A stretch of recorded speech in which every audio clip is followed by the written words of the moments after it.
ยังคอยสุขอยู่สาสบายบ้างผู้คนบ่ดอกตั้งแต่ข้าวก้อนพุดเคยได้ความคุ้มครองต่อสู้พึ่งวันมากผู้หูพานเมืองบ้านเราแล้ว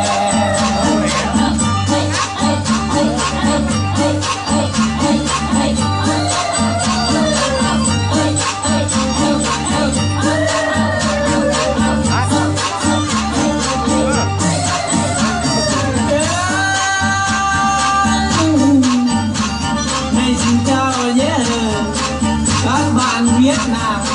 chúng tôi từ Xuân đến các bạn có khỏe không đã từ lâu bán giờ mình cùng chung thiên hạ và ngày hôm nay đến chúng ta lại phải gặp nhau ô bạn ơi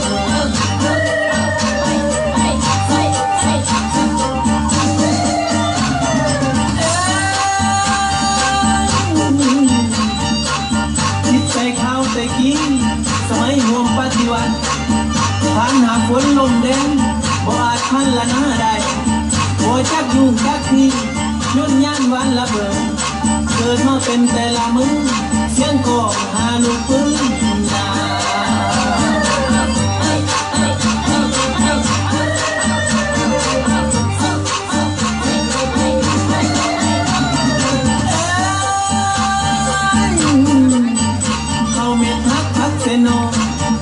พี่แบ่งกันกิน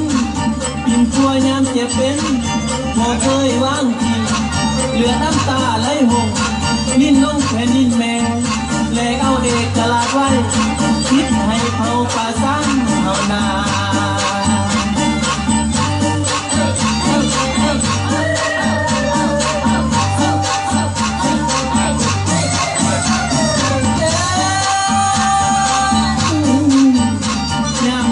ชนะแน่เอาก็ห่างกันไกล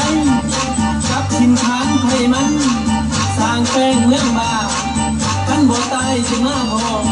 จะหายแทงที่ข้างใน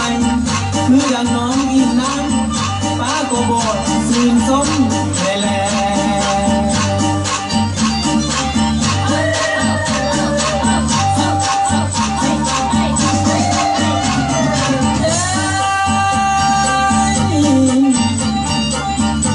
ย้ำแต่พบเพื่อนแก่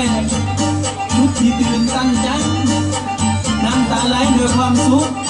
กอดคอกันให้มาหาใส่ยันมาได้พอสองเฮาประกอบส่วน เดี๋ยวนี้อยู่ทางซ้ายเมืองบ้านในเมืองนา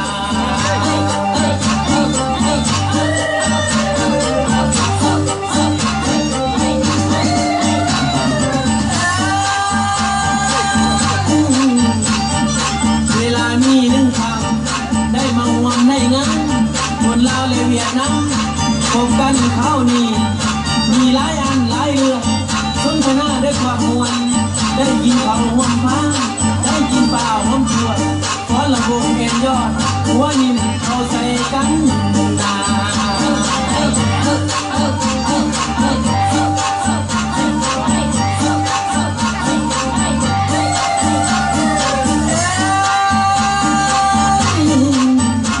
ว่าเยอะดาเด่นลุกโดยสิน้อยเลยจ้าอยู่กับบ้านเม้งแฝงอ่านทางที่มือชื่อเด้อตามดีเห็นกับหลายเด้อบ้านเพื่อเพียนแหเอ้ย